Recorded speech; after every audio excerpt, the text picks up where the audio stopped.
மீண்டும் உங்களை வரவேற்கின்றேன். செய்திக்கு அப்பால் நம்ம எடுத்திருக்கக்கூடிய தலையங்கம் என்பது இந்து தமிழ் திசையில் வந்திருக்கக்கூடிய தலையங்கத்தை தான் எடுத்திருக்கிறோம். இந்த தலையங்கத்தினுடைய சாராம்சம் என்ன அப்படின்னா, முல்லை பெரியாறு கேரளா பிடிவாதம். இதுதான் இந்த தலையங்கத்தினுடைய சாராம்சம்.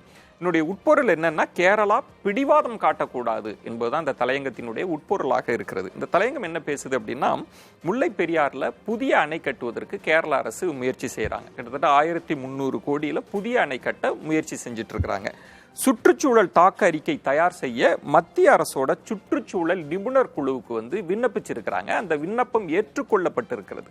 அது ஆட்சேபனைக்குரியதாக இந்த தலையங்கம் சுட்டி காட்டுகிறது. கேரள அரசின் முயற்சி கண்டனத்துக்குரியது அப்படின்னு இந்த தலையங்கம் கண்டிக்குது. இதுக்கு தமிழ்நாடு அரசு ஆட்சேபம் தெரிவித்திருக்கிறது. முதல்வர் கூட மத்திய வனத்துறைக்கு, மத்திய அரசுக்கு கடிதம் எழுதியிருக்கிறார்.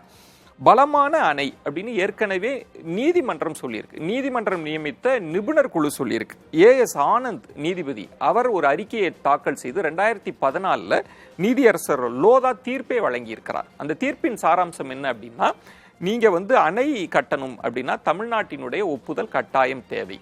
அப்புறம் மத்திய அமைச்சகத்தினுடைய அனுமதி அவசியம், நீதிமன்றத்தின் அனுமதியும் அவசியம். இது எல்லாம் தேவைப்படுகிற சூழல்ல இது எதையும் பார்க்காமல் இப்படி ஒரு முயற்சியை கேரளா செய்வது தவறானது அப்படின்னு தலையங்கம் சுட்டி காட்டுகிறது.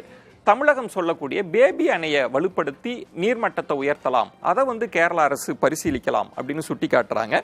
இதுல தலையங்கம் சொல்ல வருவது என்ன அப்படின்னா, மத்திய அரசு புதிய அணையை அனுமதிக்க கூடாது அப்படின்னும், தமிழ்நாட்டின் உரிமையை தமிழ்நாடு அரசு பாதுகாக்க வேண்டும் அப்படின்னு ஒரு வலிந்து அந்த அறிவுரையை இந்த தலையங்கம் வழங்கி இருக்கிறது. அதைத்தான் உங்கள் பார்வைக்கு கொண்டு வந்தேன்.